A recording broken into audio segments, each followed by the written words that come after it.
Okay, Assalamualaikum dan salam sejahtera kepada semua pelajar sains tingkatan 5.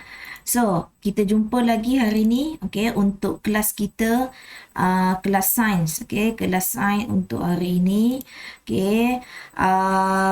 Ini adalah bab yang paling last, okay, ini adalah bab paling last untuk tingkatan 5. InsyaAllah kita akan habiskan bab kita ini. Okay, kita akan habiskan bab kita ini untuk minggu inilah sebelum cuti. Okay, insyaAllah. Okay. So, bab 9. Okay, bab 9, apa tajuk dia? Okay, tajuk dia adalah teknologi angkasa lepas. Okay, teknologi angkasa lepas. Okay, Kavya kenal tak siapa ini Kavya? Ni siapa? Siapa? Siapa ni Kenal tak Kavya? Handsome Ni doktor tau. Siapa ni? Kavya. Dia pakai baju macam ini, astronaut ni. Kenal tak? Kavya kenal tak? Ini nampak nama dia apa? Cuba baca Kavya, nama dia. Apa nama? Nama dia tu dekat buku, ada dekat dia punya baju ni. Apa nama dia? Dr. Sheikh Muzaffar Syukur Al-Masri bin Sheikh Mustafa. Pandai Kavya. So, ini adalah Dr. Sheikh Muzaffar. Pandai Kavya. Handsome kan? Handsome kan? Macam ni. Dia seorang doktor sebenarnya. Doktor pembedahan. Tapi di samping itu pun dia juga adalah seorang angkasawan. Angkasawan yang pertama sekali pergi ke ISS. Apa itu ISS? Nanti kita akan tengok apa itu ISS. Okay, Kavya. So, sebelum kita pergi ke situ, okay. So, kita pergi dulu kepada apa yang akan kamu kena belajar. So, tadi dia kata Dr. Sheikh Muzaffar Syukur Al-Masri bin Sheikh Mustafa. Okay, dia adalah seorang angkasawan yang pertama, okay, yang Malaysia membuat kajian sains di stesen angkasa antarabangsa ISS. So, nanti kita akan belajar. Okay, ISS tu apa? Okay, apa jenis orbit-orbit. So, dalam ini, kita akan belajar dua je. Okay, dua subtopik saja. Okay, yang pertama ialah satelit. Okay, yang kedua adalah GPS. Okay, satelit dan GPS. Kavya, dekat handphone awak ada tak GPS? Kalau contohnya nak pergi mana-mana, mak katakan on GPS. Ada GPS kan? Ada. GPS tu nak buat apa?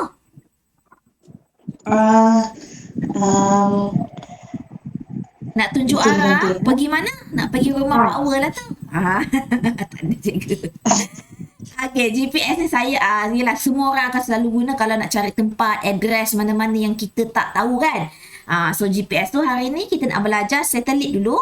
So, mungkin esok kita akan belajar mengenai GPS. So, apa yang kamu belajar dalam subtopik ni? Okay. So, yang ini adalah bulletin yang mana Malaysia adalah negara yang pertama. Okay. Negara yang pertama dekat Asia melancarkan projek 5G. 5G. Apa tu 5G? 5G tu dia lebih kurang satelit lah. Satelit untuk satelit global. Okay? Yang mana kita dapat memindahkan maklumat-maklumat dengan lagi pantas dan cepat. Kita ada 3G, kita ada 4G, kita ada 5G. So, sekarang Malaysia dah mencapai 5G lah. Okay, so ini semua yang kita akan belajar. Okay, yang pertama. Okay, yang pertama kita akan belajar mengenai satelit. Okay, so sebelum cikgu masuk kepada apa yang kita akan belajar, okay, Kavya, jom kita lihat dulu Kavya video. Okay, video yang dibuat oleh seorang cikgu yang handsome. Okay, so cikgu ni adalah cikgu Aizuddin. Okay, jom kita lihat. Okay, so kita lihat dulu video ini dan dengar baik-baik Kavya ya. Dan orbit. Satelit merupakan objek yang mengorbit planet dan bintang. Bulan merupakan satelit semula jadi yang mengorbit bumi. Terdapat 5 jenis orbit satelit, iaitu orbit rendah bumi, orbit sederhana bumi, orbit geosegera, orbit geopegun, dan orbit tinggi bumi dengan ketinggian lebih dari 35,780 km. Tahukah anda, Stesen Angkasa Antarabangsa ISS terletak di orbit rendah bumi.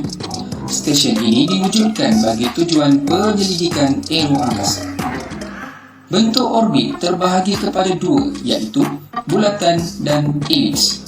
Di dalam orbit elips terdapat dua kedudukan satelit, iaitu apogee dan perigee. Perigee merupakan kedudukan satelit yang paling dekat dengan bumi, manakala Apogee adalah kedudukan paling jauh satelit dengan bumi.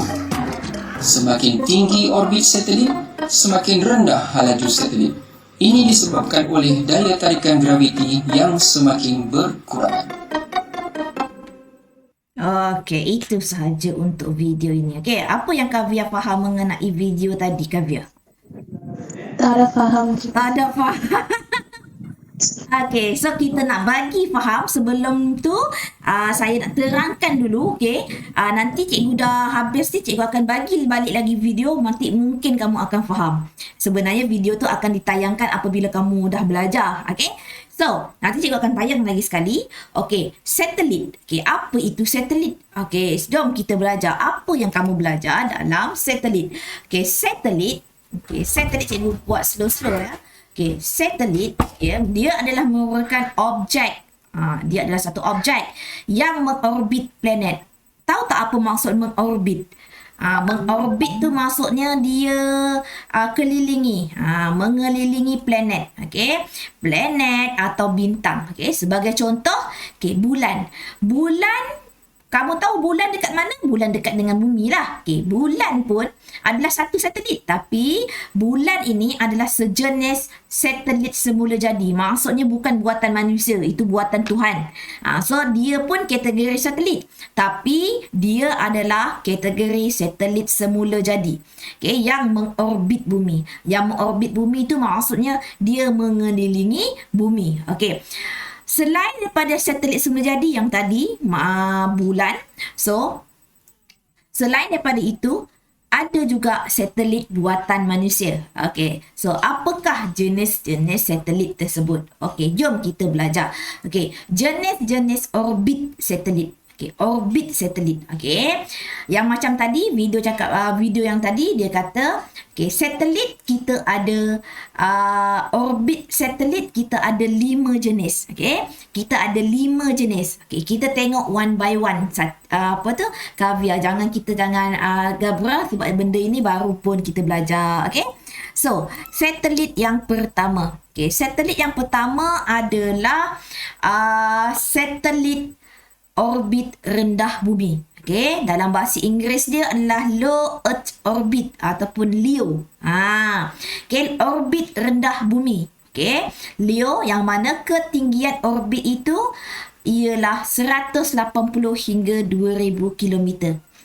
Okey, yang pertama, cikgu slow-slow je ya. Yang pertama, orbit yang pertama adalah orbit rendah bumi. Okey, orbit rendah bumi. Yang itu kita panggil dia sebagai LEO. Mana LEO? Yang ini, warna biru. Yang biru. So, dia ada satelit. Satelit ni maksudnya dia mengorbit bumi. Okey, dia dikelilingi bumi dia. Okey. Kemudian, lepas orbit rendah bumi, okey, kita pergi kepada MEO. Apa itu MEO? Okey, MEO adalah orbit sederhana bumi. Yang kedua ya. Orbit sederhana bumi, MEO. Yang mana ketinggian orbit itu dia lagi jauh lah daripada LEO tadi, iaitu 2000 hingga 35,780 km. Okey, itu adalah ketinggian orbit tersebut. So, tadi LEO, yang kedua MEO. Okey, yang ketiga. Okey, kita tengok yang ketiga. Okay, yang ketiga, kalau kamu tengok dekat sini, kita pergi kepada orbit tinggi bumi, iaitu HEO. Okay, HEO ni High Earth Orbit, yang mana ketinggian yang second yang sederhana tadi daripada 2000 hingga 35,780. Okay, tapi orbit tinggi bumi ni, orbit tinggi bumi ni dia punya ketinggian lebih daripada 35,780 km. Okay, itu lebih daripada ketinggian yang sederhana MEO tadi. Okey. So, kemudian kita ada orbit geosegerak. Okey, dalam bahasa Inggeris dia adalah geosynchronous orbit, GSO. Okey, yang mana GSO ini adalah ketinggiannya Okey, tadi orbit tinggi 35,780 km. Yang ini dia lebih 6 km, iaitu 35,786 km. Dan satah orbit mempunyai sudut kecondongan. Okey, kalau kamu nampak dia bentuk macam ini, dia mencondong. Dia mencondong, yang mana sudut kecondongan terhadap satah khatulistiwa. Kamu nampak dia senyap sikit kan? Okey. Itu adalah GSO. Yang ini warna purple. So ini warna purple. Okey. Kemudian dah belajar GSO, kita masuk kepada yang kedua, iaitu GEO. GEO itu adalah orbit geopegun. Nama English dia adalah geostationary orbit, yang mana ketinggiannya lebih sama seperti GSO. GEO yang untuk geopegun dengan geo segerak, dia punya ketinggian adalah sama. Tapi beza dia, geopegun ni dia terletak satah orbit pada satah khatulistiwa. Dia nampak, kalau kamu nampak dia bulat. Bentuknya pun bentuk bulat. Dia tak condong macam GSO tadi. Yang ini dia bulat. Dia bulat tapi dia tak condong. Sebab dia terletak pada satah orbit pada satah khatulistiwa. So, cikgu ulang sekali lagi. Kita ada 5 jenis orbit satelit. Yang pertama, LEO dulu. LEO, low maksudnya orbit yang rendah. MEO, medium, iaitu yang sederhana, orbit sederhana bumi. Yang ketiga, HEO, iaitu orbit tinggi bumi. Yang keempat adalah GSO, orbit geosegerak. Yang kelima adalah orbit geopegun. So ada 5 jenis orbit satelit. Ada 5 jenis orbit satelit. Kemudian kalau kamu lihat dekat sini, yang ini kamu boleh scan tapi dalam bahasa Inggeris.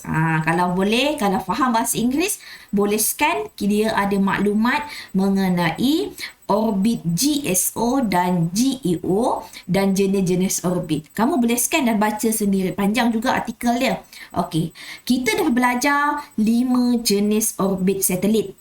Kemudian kita nak belajar bentuk-bentuk orbit. Macam tadi, kamu nampak ada yang bulat, ada yang macam lonjong. So, kita ada 2 jenis bentuk orbit. Yang pertama adalah bulatan sempurna. Yang kedua adalah berbentuk elips. Apa beza dia? So, bentuk bulatan sempurna, dia nampak tak? Kamu nampak dia bulat besar, nampak bulat. Tapi elips ni dia macam lonjong sikit. So, kita ada bulatan sempurna, kita ada elips. So, dalam nota kamu tulis, lukiskan ini sahaja. So, orbit GEO. GEO tadi apa? GEO tadi yang yang ini. Yang ini. Orbit geopegun. Orbit geopegun, dia kata GEO ialah contoh orbit berbentuk bulatan sempurna. Kalau kamu tengok, dia pada satah khatulistiwa, yang mana kalau kamu nampak dia punya bulatan ni memang sangat sempurna. Bulat dia betul. Dan dia kata, manakala MEO tadi medium, yang orbit yang sederhana, dan HEO, iaitu yang paling tinggi tadi, adalah contoh orbit berbentuk elips. Elips ni seperti macam lonjong sikit. So, kalau kamu tengok MEO, bentuk lonjong, dan HEO. Nampak HEO ni yang warna merah ni. Yang warna merah ni. So, dia berbentuk elips. Berbentuk elips. Kemudian orbit LEO dan GSO. LEO tadi low, orbit yang rendah, dan GSO yang geopegun tadi, dia berbentuk bulatan sempurna ataupun elips. So ada 2 lah. Sama ada bulatan sempurna ataupun elips. So ini adalah bentuk-bentuk orbit. So ingat ada berapa? Ada 2. Sempurna, bulatan sempurna, satu lagi berbentuk elips.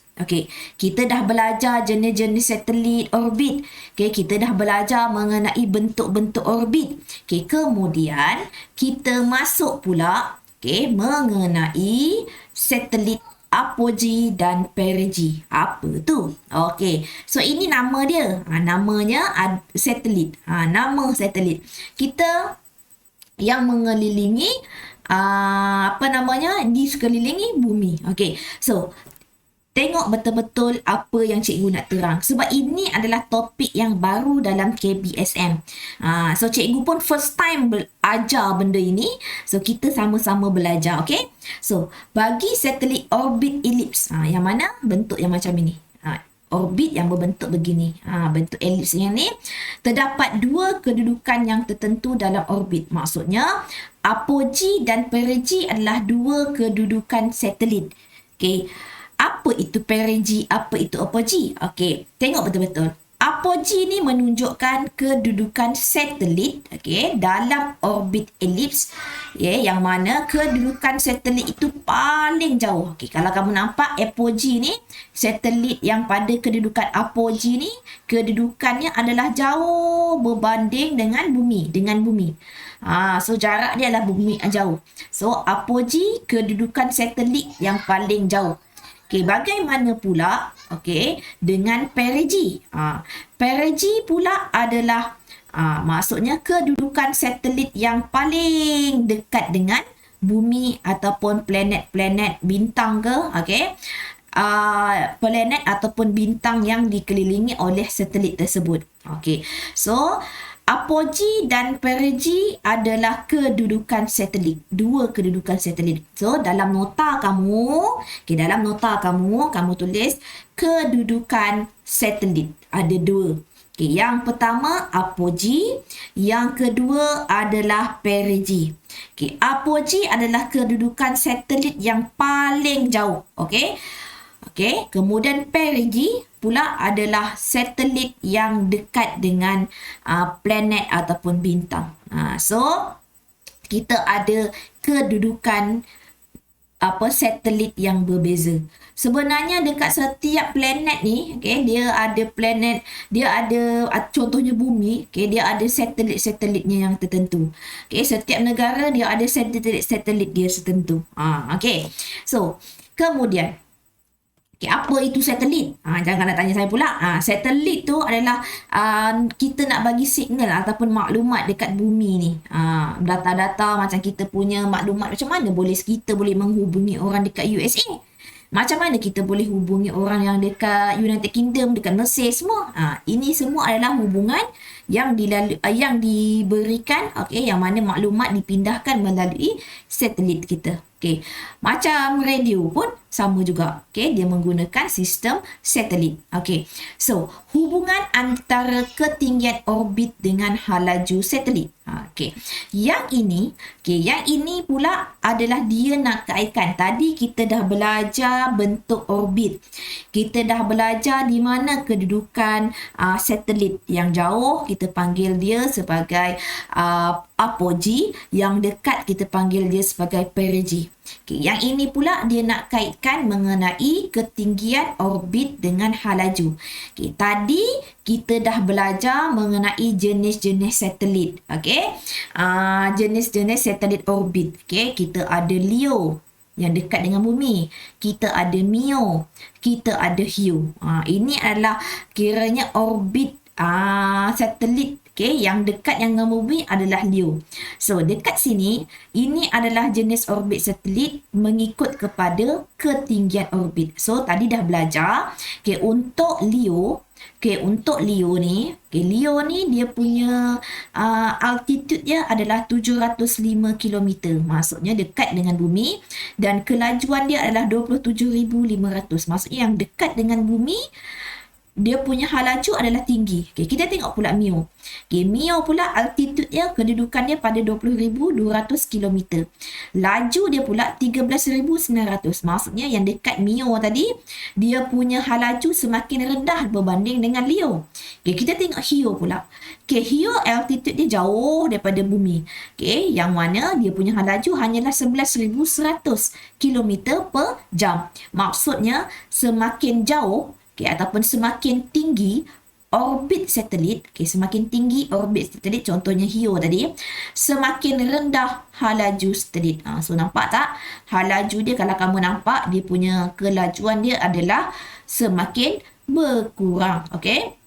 Untuk satelit kekal dalam orbit.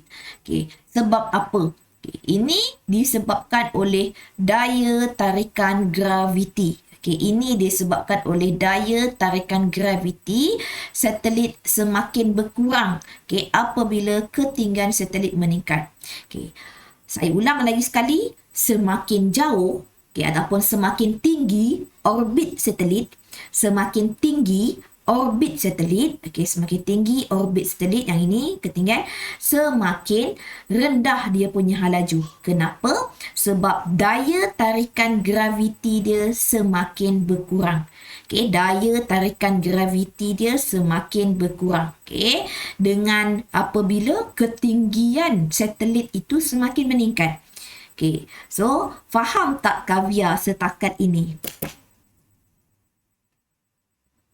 Kavya? Faham ya Kavya? Saya buat slow-slow. Hai Najwa. Lambat hari ni masuk Najwa?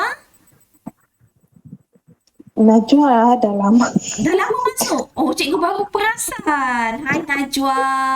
Nampak gayanya seperti biasa. Kita berdua sahaja.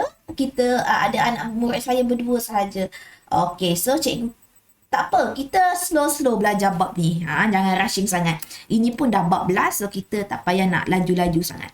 Okey, so saya ulang lagi sekali. Semakin tinggi, semakin tinggi. Maksudnya semakin tinggi dia punya orbit satelit tersebut, semakin rendah dia punya halaju. Kenapa? Sebab daya tarikan graviti semakin berkurang. Semakin rendah juga. Okey. So, kena ingat. Okey, kena ingat. Nanti cikgu jangan lupa. Jangan risau. Cikgu akan ulang lagi sekali. Okey, cikgu akan ulang lagi sekali. Okey, kemudian. Okey. Apakah yang akan berlaku kepada sebuah satelit yang sedang bergerak dalam orbit tetap jika halajunya berkurang terlalu rendah? Okay, bagaimana pula dengan jika halajunya meningkat terlalu tinggi? Jom kita jalankan aktiviti. So, yang ini adalah kita akan menjalankan aktiviti bagaimana jenis-jenis orbit itu kaitannya dengan orbit. So, yang ini nanti kita akan buat. Okay, yang ini sebab yang ini dia adalah satu aktiviti kita kena kumpulkan data sendirilah. So tak apa, nanti kita akan buat bila ada masa nanti. Okey. Kemudian pelancaran dan penempatan satelit dalam orbit. Okey. Untuk mengetahui cara satelit dilancarkan dan ditempatkan dalam orbit secara terus, atau melalui orbit pindah Hohmann. So, kita nak tahu, macam mana satelit ni dilancarkan daripada bumi, dia nak lancarkan dekat angkasa, dekat dalam orbit. Macam mana kan kat bumi, macam mana dia nak pergi, macam mana dia nak lancarkan. So, dia ada dua kaedah. Kaedah yang pertama, secara terus. Kaedah yang kedua, melalui orbit pindah Hohmann. Secara terus ataupun orbit pindah Hohmann. Jom kita lihat. Kita lihat bagaimana dia berpindah. Okey. So, kita ada dua kaedah yang cikgu cakap tadi. Ada dua kaedah macam mana kita nak menghantar satelit ni dekat angkasa. Cara yang pertama, pindah terus. Secara terus ke orbit. Pindah secara terus. Ataupun yang kedua, pindah Hohmann. Apa beza dia? Okey. Setiap perpindahan ini, so dia kena ada kenderaan pelancar. Kenderaan pelancar. Kalau kamu scan imbas ini, bukan scan QR code tau. Yang macam cikgu cakap hari tu, kamu kena install dulu buku Sasbadi tu, kemudian baru kamu boleh scan benda ni. Nanti kamu nampak dia benda dia bagaimana cara untuk menghantar kenderaan pelancar ni. Memang cantik, dia dalam bentuk 3D. Cubalah nanti. Okey. Kenderaan pelancar terdiri daripada satu atau lebih roket digunakan untuk menghantar satelit. Dia hantar, dia kena ada satu kenderaan pelancar yang mana kita panggil dia roket. Okey. Atau kapal angkasa ke angkasa lepas. Okey. So, Raja yang ini menunjukkan dua cara, macam mana kita nak tempatkan satelit dengan menggunakan kenderaan pelancar. So, kenderaan pelancar tu, sama ada kita gunakan roket, ataupun kapal angkasa. roket ataupun kapal angkasa. Okey, kita tengok bagaimana contoh-contoh kenderaan pelancar. So, kenderaan pelancar ada dua. Yang pertama ELV, yang kedua RLV. Okey. ELV ni adalah kenderaan pelancar yang digunakan sekali je diguna. Dia lancarkan satelit tu sekali je dia guna. Lepas tu dia tak guna ELV. Yang kedua pula kenderaan pelancar guna semula. Maksudnya reusable. Maksudnya dia boleh guna balik. Okay, namanya adalah singkatan dia adalah RLV. So ini adalah ELV, ini adalah RLV. Okay, ini adalah kenderaan pelancar oleh NASA. Okay, NASA ni bahagian angkasa dunia lah. Yang mana okay, ELV ni dia guna sekali je. RLV ni nak pindah boleh guna semula. Okay, kalau kamu tengok okay, macam mana cara okay, untuk menghantar kenderaan pelancar ke orbit ni. Okay, yang pertama daripada roket tadi, okay, daripada kenderaan pelancar nanti dia akan terus hantar pergi ke orbit. Kalau yang orbit pindah Hohmann ni dia ada 3 step. Okay, yang step yang pertama dia pindahkan dekat orbit kecil dulu. Okay, yang kedua dia pindahkan dekat orbit pindah Hohmann. Yalah, pindah Hohmann iaitu dekat sini pembakaran di perigee. Perigee di tempat mana? Dekat yang paling jauh ya. Orbit yang paling jauh tadi. Okay, yang ketiga kita pergi kepada pembakaran di yang paling jauh. Perigee yang paling dekat, apogee yang paling jauh, pembakaran di apogee orbit yang besar. So ini adalah kaedah pindah Hohmann. Maksudnya dia ada step-step dia. Dia ada satu step orbit kecil dulu, kemudian dia akan pergi ke orbit pindah Hohmann iaitu dekat pembakaran di perigee, dekat orbit yang dekat bumi, kemudian baru dia pergi ke apogee, pembakaran di apogee yang mana orbit yang paling besar. Okey. So kita ada dua kaedah kenderaan pelancar tadi. Okey. So, dekat kenderaan pelancar tadi tu, okey, dah satelit dah dihantar dekat angkasa, dekat setiap orbit dekat tadi. Okey, pernah tak dengar mengenai ISS? Yang tadi, yang kita cakap tadi, ISS. Okey, ISS ini adalah stesen angkasa antarabangsa. Okay, ISS. Dia adalah hasil usaha daripada 5 agensi angkasa. Okay, yang pertama NASA. NASA ni stesen angkasa daripada Amerika. Okay, ataupun daripada Rusia, Roscosmos, Rusia, JAXA daripada Jepun, ESA daripada Eropah dan CSA daripada Kanada. Okay, yang tadi, yang Kavya cakap tadi, Datuk Dr. Sheikh Muzaffar Syukur Al-Masri bin Sheikh Mustafa, dia adalah seorang rakyat Malaysia yang pertama yang sampai dekat ISS. Kiranya dia pernah pergi ISS dan membuat kajian satelit dekat sinilah. So nanti kalau kita nak pergi, kita kena jadi angkasawan dulu. Okay? Kemudian, okay, so nanti kamu akan boleh tengoklah macam mana kenderaan stesen angkasa dekat ISS nanti. Okay, so dekat ISS ni, okay, sebelum nak pergi tu, okay, Dr. Muzaffar tu dia kena buat dulu training berapa minggu. Lama, memang lama dia kena buat sebab dekat dekat angkasa nanti graviti dia adalah sifar. Sifar tu maksudnya dia boleh terapung. Okay, keadaan sifar graviti. Okay, yang mana keadaan tu tak ada graviti. Okay, tiada kesan daya graviti kita rasakan. Daya graviti tu yang menyebabkan kita boleh berdiri dekat sini sebab kita punya badan boleh tertarik dekat pusat bumi. Sebab itu kita tak terapung. Okay, contohnya, okay, ini adalah contoh aktiviti terjun udara indoor skydiving. Okay, yang mana peserta terjun udara dalaman ini akan terapung dalam udara dan merasai keadaan sifar graviti. Inilah sebenarnya, ini latihan-latihan yang mereka angkasawan kena tempuhi dulu sebelum pergi angkasa. Dia kena biasakan diri dulu dalam keadaan sifar graviti. Okay, so kenapa dia boleh terapung ni? Dia boleh terapung disebabkan oleh daya tujahan yang dihasilkan oleh tiupan udara ke atas sangat kuat. Okey, udara ataupun tiupan angin ke atas sangat kuat terhadap peserta dan sama nilai dengan beratnya tetapi pada arah yang bertentangan. Maksudnya dia ada arah dia ke atas dan ada ke bawah. Tapi daya udara tiupan angin ni dia sangat kuat. So tapi dia punya nilai sama dengan berat objek yang ini. So sebab itu dia boleh terapung. Okey, oleh sebab itu tiada kesan ketara daya graviti yang dapat dirasai. Okey, so kemudian kaedah menjejaki stesen angkasa. Kekerapan ISS mengorbit bumi dalam tempoh sehari dapat dihitung dengan maklumat mengenai ketinggian orbit dan laju ISS. Okey, so macam mana kita nak tengok? Dia ada dua. Okey, yang pertama dia kata kita nak kira orbit dalam sehari. Okey, dia punya rumusnya adalah panjang orbit bahagikan dengan laju satelit.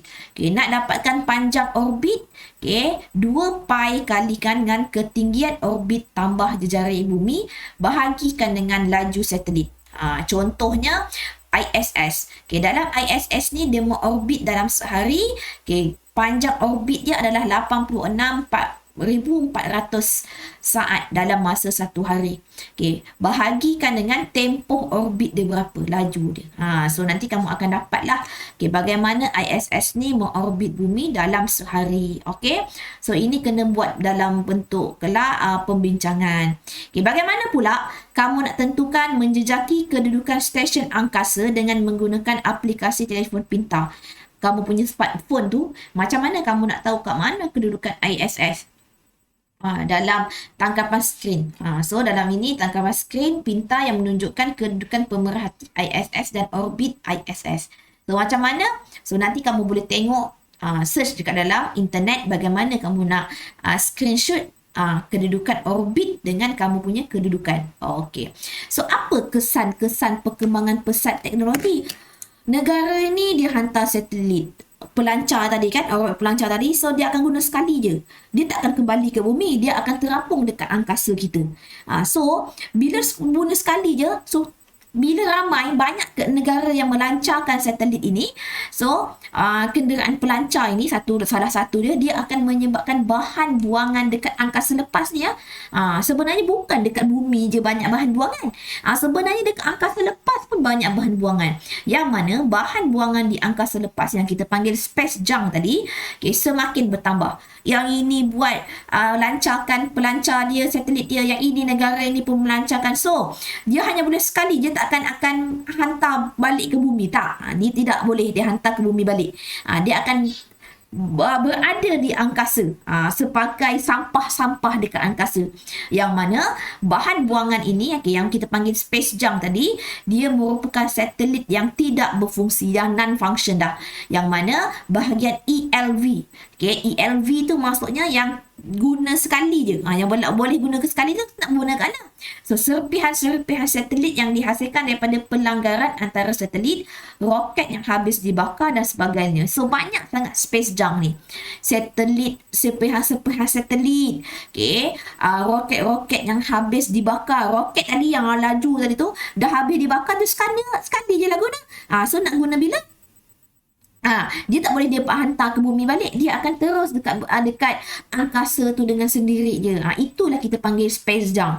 Okey, yang mana ikut kepada pemerhatian NASA, yang mana space junk ni dah ada 95% daripada beribu-ribu objek buatan manusia pada orbit rendah bumi. Maksudnya pada LEO, pada kedudukan orbit satelit yang LEO tadi dah ada 9, dah penuh dah. Dekat angkasa tu dah penuh dah dengan space junk tadi. Okay, so semakin banyak space junk tadi, semakin banyak space junk, semakin tinggi risiko pelanggaran satelit dengan space junk. Hal ini juga menerangkan bahawa satelit cuaca ataupun GOS lazimnya berubah orbitnya beberapa kali supaya dapat mengelakkan pelanggaran dengan space junk. Macam satelit cuaca ni memang tetap dekat angkasa. Tapi dia nak elakkan, sebab itulah kadang-kadang tu kita punya keadaan cuaca di ramalan dia pun akan berubah-ubah. So macam mana nak kekalkan? So dia kena elakkan pelanggaran dengan space junk tersebut. Sebab itu, kadang-kadang cikgu macam mana ramalan kaji cuaca tu boleh tahu petang ni hujan cikgu? Sebab kita ada satelit cuaca dekat angkasa. Okey. Kemudian, peningkatan aktiviti penyelidikan pembangunan. Okey, yang ini adalah salah satu juga. Okey, salah satu juga untuk kesan perkembangan pesat teknologi angkasa lepas. Okey, kemajuan dan perkembangan dalam teknologi angkasa lepas telah meningkatkan aktiviti penyelidikan dan pembangunan dalam bidang pelbagai bidang. Okey, seperti kesihatan manusia. So, dia dapat tahu perubahan dekat dunia ni macam mana. Okey, respon terhadap perubahan, bencana cuaca. Okey, teknologi inovatif, pendidikan global dan perkembangan ekonomi angkasa lepas. So ini semua adalah kesan-kesan bagaimana, apakah kesan-kesan penerokaan angkasa lepas. Okey, so yang pertama tadi kita akan dapat space junk, okey, sampah-sampah sarap dekat angkasa. Kemudian meningkatkan pengetahuan ataupun apa namanya kita panggil penyelidikan, okey, penyelidikan dan pembangunan dalam pada pelbagai bidang. Okey, daripada kesihatan ke ekonomi ke. Okey, so sebelum kita masuk kepada praktis formatif, okey, cikgu nak tunjuk satu lagi video. Okey, video daripada cikgu juga, cikgu Handsome. Okey, kita buka kepada video ini. Pelancaran satelit. Kenderaan pelancar ataupun launcher digunakan untuk menghantar satelit dan kapal angkasa ke angkasa lepas. Dua jenis kenderaan pelancar yang digunakan adalah ELV dan RLV.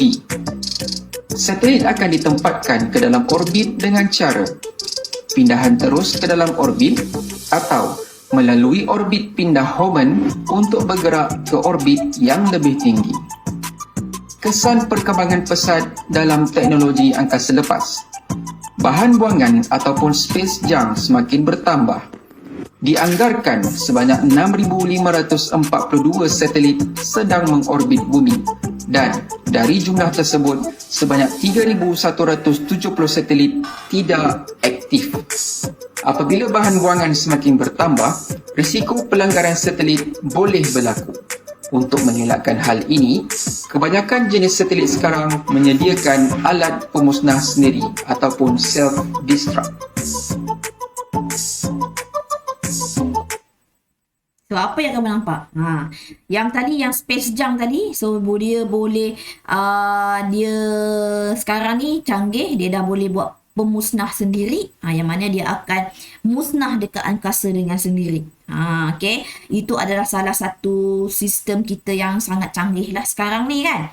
Okay, Najwa ada nampak tak saya punya video yang pertama tadi? Sempat tak? Ke tak sempat? Kalau tak sempat, saya play lagi sekali.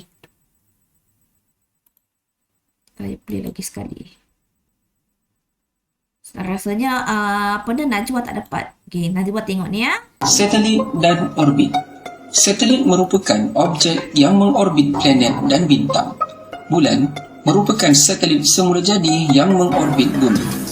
Terdapat 5 jenis orbit satelit, iaitu orbit rendah bumi, orbit sederhana bumi, orbit geosegera, orbit geopegun, dan orbit tinggi bumi dengan ketinggian lebih dari 35,780 km.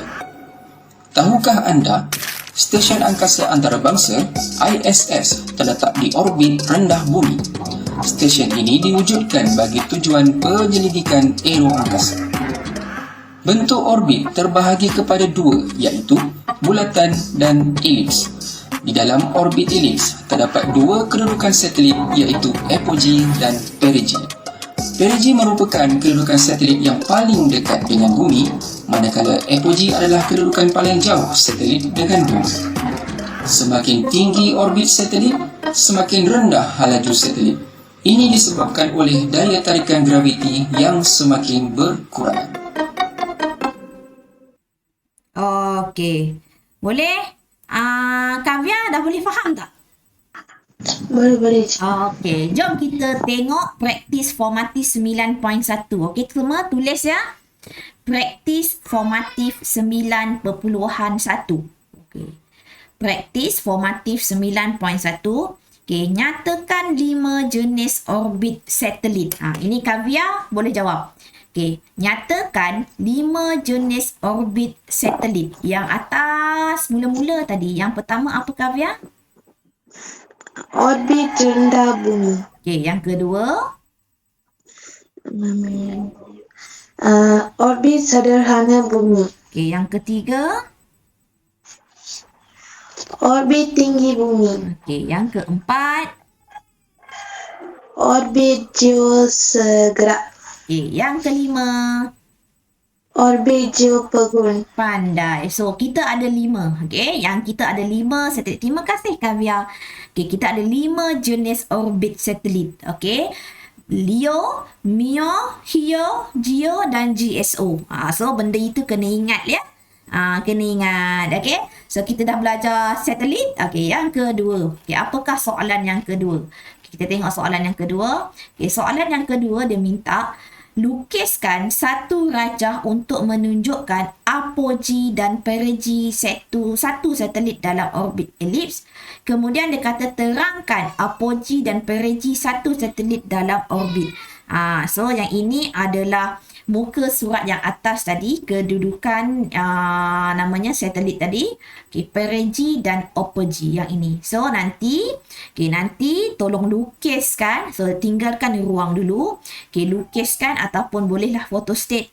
So apakah ayat yang nombor B tadi nak huraikan? Kamu cakap yang pertama, apogee, okay, bagi satu satelit dalam orbit elips merupakan kedudukan satelit yang paling jauh dari planet atau bintang dikelilingi oleh satelit tersebut. Yang ini, start daripada sini, ini diterangkan tentang apogee.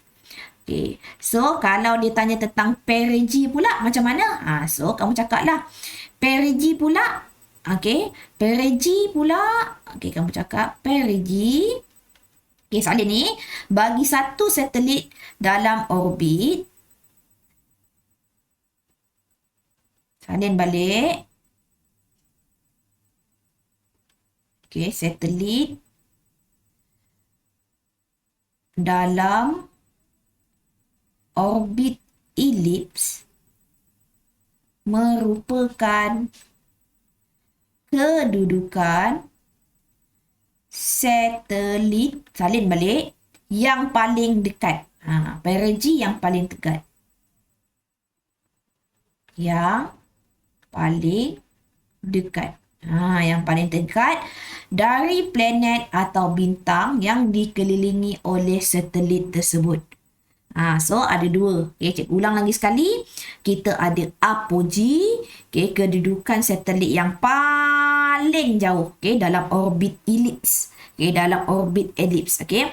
Yang mana lagi satu adalah perigee, kedudukan satelit tadi dalam orbit elips yang paling dekat, okay, daripada planet atau bintang yang dikelilingi oleh satelit tersebut. So ingat, ada apogee jauh, perigee yang paling dekat. Okay, cikgu bagi masa untuk salin dulu. Apogee yang jauh, perigee yang dekat. Okay, muka surat apa tadi? 238. So, ada dua. Perigee dan apogee. Okay, apogee yang paling jauh, perigee yang paling dekat. So, dah siap soalan nombor 1, soalan nombor 2. Kita pergi soalan nombor 3. Apakah hubungan antara ketinggian orbit dengan halaju satelit? So, yang ini soalan nombor 3 ini kita boleh tengok kepada tentang halaju dengan kehalajuan satelit tadi. Yang ini. Yang ini. Mana? Yang ini. Okey. So, kamu salin yang ini. Semakin tinggi, ini jawapan untuk nombor 3 ya. Okay, yang ini ya. Semakin tinggi orbit satelit, semakin rendah halaju satelit untuk satelit kekal dalam orbit. Okay. So, semakin tinggi halaju satelit, semakin rendah halaju satelit. Okay. Semakin tinggi orbit satelit, semakin rendah halaju satelit. Okay. So, itu sahaja untuk soalan nombor 3. Okay. Kemudian, soalan nombor 4. Okay, soalan nombor 4 pula dia cakap tentang 4 pula. Okay, nombor 3 dah. Okay, nombor 4. Apakah orbit pindah hormon? Apakah orbit pindah hormon? Okay, mana yang pindah hormon tadi? Yang atas tadi. Yang atas sekali tadi. Okay, pindah hormon yang ini. Apa itu pindah hormon? Okay, so saya macam ini macam terlalu tu saya nak tulis dalam bentuk yang bagi kamu faham. Okay, apa itu pindah hormon? Okay, yang pelancar pindah hormon. Okay. Nombor 4 ya. Ini soalan nombor 4. Okay, soalan nombor 4. Orbit. Okay, tulis ya. Orbit pindah hormon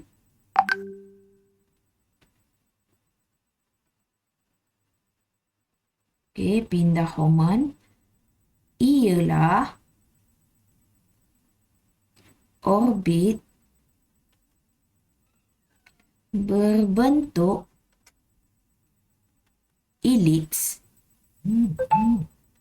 yang digunakan untuk memindahkan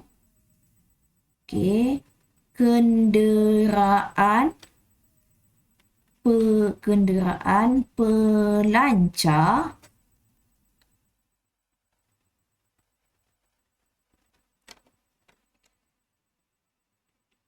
antara dua orbit yang berlainan ketinggian. So, orbit pindah hormon yang daripada dia ada 3 step tadi tu, ialah orbit berbentuk elips. Dia bukan bentuk bulatan.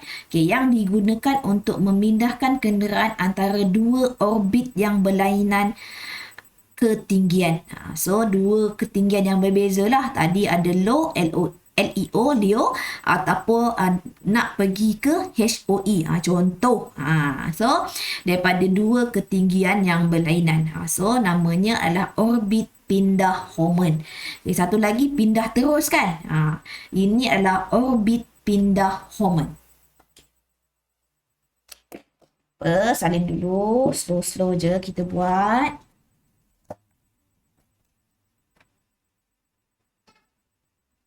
Okay, Kavya. Sudah ke Kavya? Sudah, cikgu. Sudah. Okay, jom kita lihat yang seterusnya. Yang seterusnya, soalan yang seterusnya. Ini. Soalan yang seterusnya, dia tanya tentang mengapakah angkasawan di ISS berada dalam keadaan terapung? Kenapa Najwa? Kenapa dia dalam keadaan terapung? Ada graviti ke kat situ? Kenapa dia dalam keadaan terapung? Sebab wujud keadaan sifar graviti di ISS. Maksudnya dia tak ada graviti dekat situ. Dia wujud sifar graviti di ISS. Soalan nombor 6. Berikan pendapat anda tentang impak pertambahan bahan buangan di angkasa. So, apa kesan dia tadi? Apa yang kamu nampak? So, kalau kamu nampak tadi, kesan dia akan melibatkan dia akan berlanggar dengan satelit-satelit yang lain, yang space junk tadi. Dia akan, so bila berlanggar satelit dengan space junk tadi, dia akan rosak. So, dia akan melibatkan kerosakan pada satelit tersebut. Akibat daripada bahan buangan yang terlalu banyak dekat angkasa. So, kamu tulis kat sini, meningkatkan, ini soalan nombor 6 ya, meningkatkan risiko kerosakan satelit akibat perlanggaran dengan bahan buangan tersebut. Okey. So dia meningkatkan risiko kerosakan satelit. Okey, meningkatkan risiko kerosakan satelit pada bahan buangan di angkasa lepas. Okey. So boleh nampak ya? Okey, semua ya. Okey, so itu sahaja kelas kita untuk hari ini. Okey, so kerja sekolah kamu macam biasa dalam buku kerja. Okey, sila siapkan buku kerja kamu. Okey, start daripada muka surat 91. Okey, 91 sampai 93 sahaja. Okey, 91 dan 93.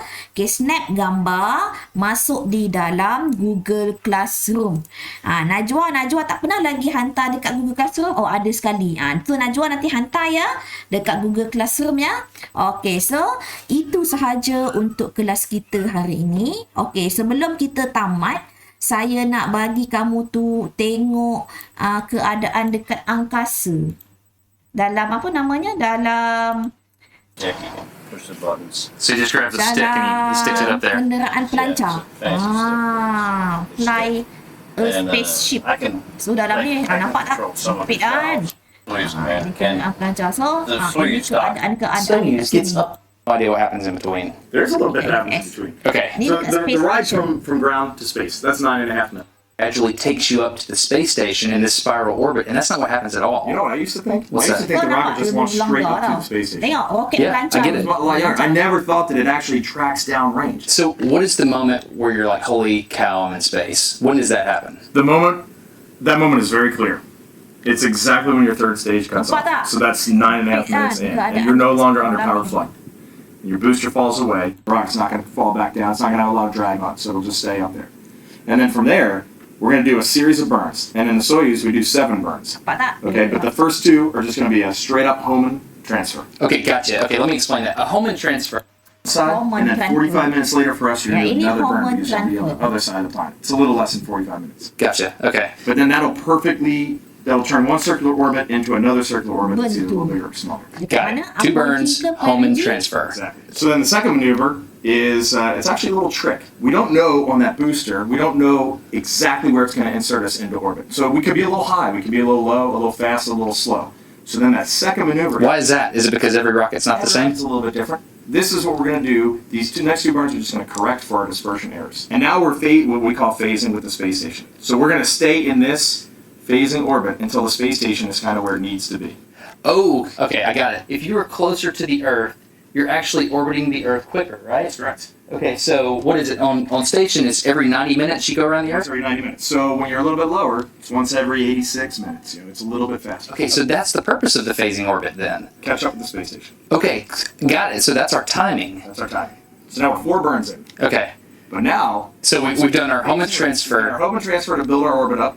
We've done our next 2 burns to correct for any sort of dispersion on ascent. Now we're on the perfect phasing orbit. We're perfectly set, perfectly circular orbit if that's where we want to be. Okay. And now we're transfer 2 burns, and it would actually send us out in front of the space station. Nampak? So what we'll do is we Itu yang wait, kedua. and right when we get in front of the space station, we turn the rocket around and we do a 3rd burn now, and it sets us perfectly up in front of the space station. So you do a U-turn in So space. you turn in space, and you actually see it. You watch the Earth go all the way by, you go backwards, and we're just waiting, and then we're going to go real slow, proximity operations, and we're flying it just like an airplane, and we go in and dock. Sweet. Okay, so it's just X, Y, Z roll, pitch y'all at that point. Exactly. That's fantastic. How long does it take to actually dock to the space station? It takes about a half an hour. From the time you get to Proxops, we're going to go really slow, and it takes about a half an hour to get that docking complete. Okay, is You can it? do it much quicker, but I mean, when you have 2 big pieces of metal that are going 17,500 miles an hour, you want to make sure they touch each other pretty gently. Let's summarize. The launch gets you up into the insertion orbit where you do a Hohmann transfer to get up a bit higher. You do some cleanup burns to get into the perfect phasing orbit where you catch up with the ISS because you're going around the Earth faster. You chill right here until the time is right, and then you do 2 burns which puts you out in front of the ISS. A flip and a braking burn then brings you in for docking, and there you go. You now understand some rocket science. So seriously, my goal for this video was to more So, kamu boleh tengok pelbagai video okay, yang dipaparkan dekat buku teks. Okay, kalau kamu tengok Okay, banyak dalam buku teks ni banyak dia punya cakap dia punya statement tentang angkasa untuk kamu fahamkan lagi tentang sistem angkasa. Okay, sampai itu sahaja kelas kita hari ini. Terima kasih banyak-banyak.